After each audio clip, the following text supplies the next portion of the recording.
Okay, so this is part B of Family Math 612, and this is my older son. And you are going to, when we looked at the shape from the probability problem the other day, this shape, you had said you thought it looked like a four-dimensional cube, and you thought it looked like a little bit like hypercube B.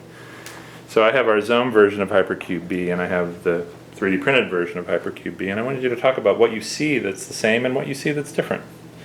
And also the different things, the different ways you can look at these shapes and how they change when you look at them different ways. All right. Well, so this first one, which is what we were looking at this weekend, is not a true hypercube. Oh, okay. Well, why do you say that? So because our hypercube, comparing it to this, it has two cubes and you slid them, but the cubes are smushed. And here, the cubes just aren't smushed. They're not smushed. Okay. And then, well, neither is this one. I don't think is a true hypercube.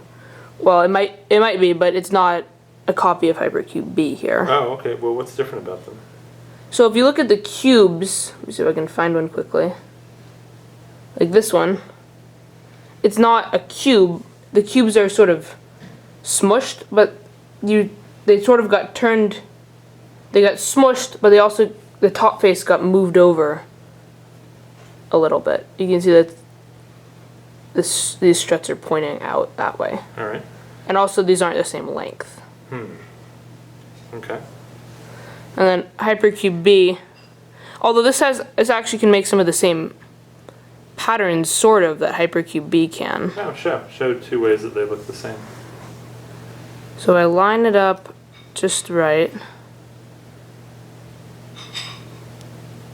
This is going to take 3 hands to do, but let's see if I can get the camera like that. Yeah. It doesn't line up perfectly like the hypercube B does. Okay. But it's pretty close. All right.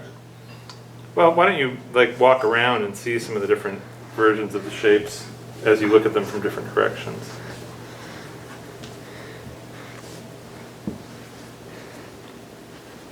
So this big one doesn't really line up in any way like the other two do, but it just reminded me of the hypercube because it's like sliding a cube. Okay.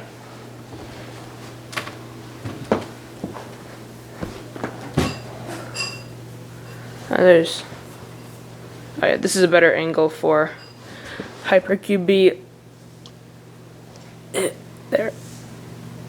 I can get it to line up. And what does it look like when they're lined up?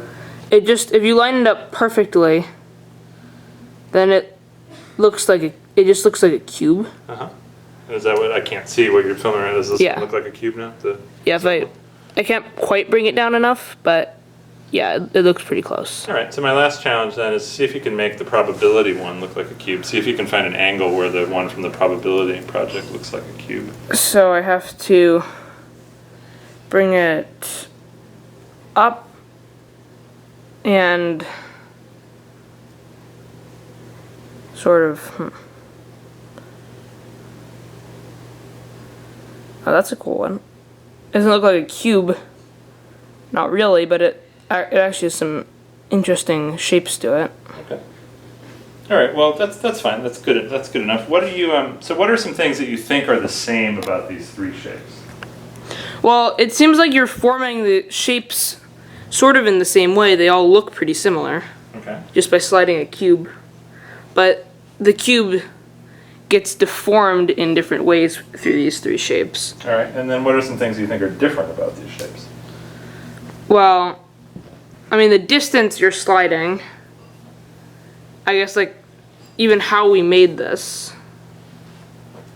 Like, this cube, this actually looks like a true cube, and has all the same lengths.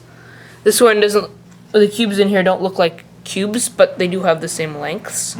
And here, the cubes don't really look like cubes, nor do they have the same lengths. All right. Cool. All right. Good job, huh?